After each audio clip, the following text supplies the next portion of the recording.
चंद दिनों में होना चाहते हैं माला माल। वैशाख माह की पूर्णिमा पर करें चीज़ों का दान। हिंदू धर्म में हर तीज त्योहार व तिथि का अपना अलग अलग विशेष महत्व होता है। तीज त्योहार में तिथि के अनुसार देवी देवताओं की पूजा अर्चना करने से परिवार में सुख समृद्धि बनी रहती है। इनमें वैशाख माह में आने वाली पूर्णिमा की अधिक महत्व। वैशाख पूर्णिमा का यह दिन माता लक्ष्मी और भगवान विष्णु को समर्पित है और इस दिन बुद्ध पूर्णिमा भी है। इसी दौरान दान पुण्य और धर्म कर्म से जुड़े कार्यों को करने पर शुभ फलों की प्राप्ति होती है। हिंदू धर्म में दान को एक पुण्य कार्य बताया गया है जिससे करने पर व्यक्ति का इहलोक और परलोक दोनों सुधरता है। यही कारण है कि सदियों से दान करने की परंपरा चली आ रही है। मान्यता है कि दान देने से कभी धन घटता नहीं है बल्कि इसके विपरीत धन बढ़ता है। सनातन परंपरा में दिन तिथि माह और पर्व के हिसाब से दान देने की परंपरा चली आ रही है। मान्यता है कि दिन या पर्व के अनुसार दान करने पर उसका धार्मिक महत्व कई गुणों ज़्यादा बढ़ा जाता है। इसी वीडियो में आपको बताऊंगा कि वैशाख पूर्णिमा कब है, इसका शुभ मुहूर्त क्या है, इसका महत्व क्या है और दान करने का क्या महत्व है और वैशाख पूर्णिमा पर किन चीज़ों का दान करने से शुभ फलों की प्राप्ति होती है। लेकिन उससे पहले अगर आप भी चाहें कि भगवान श्री कृष्ण जी का आशीर्वाद आप पर सभी पर बना रहे तो इस वीडियो को लाइक करें और चैनल को सब्सक्राइब कर ले और कमेंट बॉक्स में जय श्री कृष्णा लिखे। चलिए इससे पहले जानते हैं कि वैशाख पूर्णिमा कब है, इसका शुभ मुहूर्त क्या है। वैदिक पंचांग के अनुसार 2024 वैशाख पूर्णिमा तिथि की शुरुआत आज रात यानी 22 मई बुधवार को शाम 6:47 से होगी। वही इसका समापन कल के दिन यानी 23 मई गुरुवार को 7:22 पर होगा। उदय तिथि के अनुसार वैशाख पूर्णिमा का व्रत 23 मई 2024 दिन गुरुवार को रखा जाएगा और वैशाख पूर्णिमा के दिन स्नान दान करना बेहद शुभ माना जाता है। इसलिए इसका शुभ मुहूर्त ब्रह्म मुहूर्त के साथ शुरू हो जाता है। आप कल यानी 23 मई दिन गुरुवार को सुबह 4:04 से लेकर 4:45 तक आप दान स्नान कर सकते हैं। अगर आप किसी पवित्र नदी स्नान करने नहीं जा सकते हैं तो घर पर स्नान करते समय गंगा जल का प्रयोग कर ले। आइए अब इन्हें जानते हैं कि वैशाख पूर्णिमा का महत्वपूर्ण क्या है। हिंदू धर्म के अनुसार गौतम बुद्ध भगवान विष्णु के 9वें अवतार माने जाते हैं।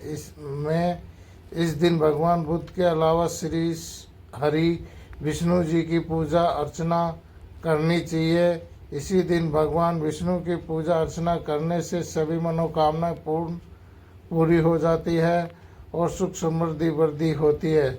चलिए अब जानते हैं कि दान का क्या धार्मिक महत्व क्या है।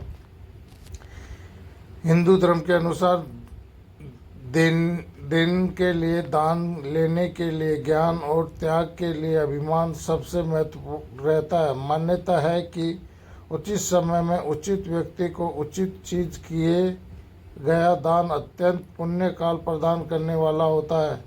ऐसा दान करने पर जातक को शुभ फलों की प्राप्ति होती है और वह जीवन के सभी सुखों को भोगता वह अंत समय में वैकुंठ लोक पर प्राप्त होता है। आइए अब जानते हैं कि वैशाख माह की पूर्णिमा पर किन चीज़ों का दान करने से पुण्य फल की प्राप्ति होती है। नंबर 1, धर्मराज के नियमित जल से भरा हुआ कलश पकवान एवं मिष्टान वैशाख माह की पूर्णिमा पर दान करना गौदान के समान फल देने वाला बताया गया है। दूसरा, वैशाख पूर्णिमा के दिन शक्कर और तिल दान करने से अनजान में हुए पापों का भी समय हो जाता है। तीसरा, वैशाख माह की पूर्णिमा पर पंखे का दान करना भी पुण्य कार्य है। धूप और परिश्रम की पीड़िता लोगों को जो पंखे से हवा खाकर शीतला प्रदान करता है, वह इतनी ही मात्रा से निष्पक्ष होकर भगवान का प्रिय हो जाता है। पुराने समय में ताड़ का पंखा दान किया जाता है, इससे ब्रह्मलोक की प्राप्ति होती है। चौथा, शास्त्र कहते हैं कि जो व्यक्ति वैशाख पूर्णिमा पर किसी जरूरतमंद व्यक्ति को पादुका या जूते चप्पल दान करता है या यमदूतों को तिरस्कार करके भगवान श्री हरि के लोक में चला जाता है। पांचवा, वैशाख पूर्णिमा पर जल का दान करना भी सबसे बड़ा पुण्य माना गया है। अतः प्याऊ लगाकर राहगीरों को जल जरूर पिलाए। इस पुण्य काल कार्य के माध्यम से जातक त्रिदेव की कृपा प्राप्त करता है। साथ ही वैशाख पूर्णिमा पर जल से भरा हुआ घड़ा दान करने से सभी देवी देवताओं की कृपा प्राप्ति होती है। जल से भरा मिट्टी का घड़ा मंदिर में दान करें। साथ ही कुल्हाड़ सकोरे का भी दान कर सकते हैं। छठा, ज्योतिष शास्त्रों के अनुसार अन्न दान करने से बड़ा कोई पुण्य नहीं है। दोपहर में आए हुए ब्राह्मण, तिथि या भूखे जीव आदि कोई भोजन करवाएं तो उसका अंत पुण्य प्राप्ति होती है। इसी दिन सूत, कुकड़ी, खरबूजा, चावल, दूध, दही, घी, फल, इमली, सब्जी, शहद, पंचमेवा, पंचदान, सीधा दान अवश्य करें। सातवां, वैशाख पूर्णिमा पर दूध और खीर का दान करने से भी तरह के चंद्र दोष के साथ साथ संकट समाप्त हो जाते हैं। आठवां, छाता दान करें। वैशाख पूर्णिमा के दिन छाता दान करने से शनि दोष और पितृ दोष को मुक्ति मिलती है। इसलिए यदि आपकी कुंडली में पितृ दोष या शनि दोष 7.5 हो तो इस दिन गरीब ब्राह्मण को छाते का दान जरूर कर सकते हैं। 9वां, वस्त्र दान। वैशाख पूर्णिमा पर जरूरतमंद लोगों को वस्त्र का दान करने से सभी आप लाभ पा सकते हैं। ऐसा माना जाता है कि अगर आप वैशाख माह की पूर्णिमा के दिन वस्त्र दान करते हैं तो आपके रोग दूर हो जाते हैं और आपके स्वास्थ्य में बहुत से अच्छे बदलाव आने लगते हैं। बिस्तर दान करने से आपको कर्ज से मुक्ति मिल सकती है।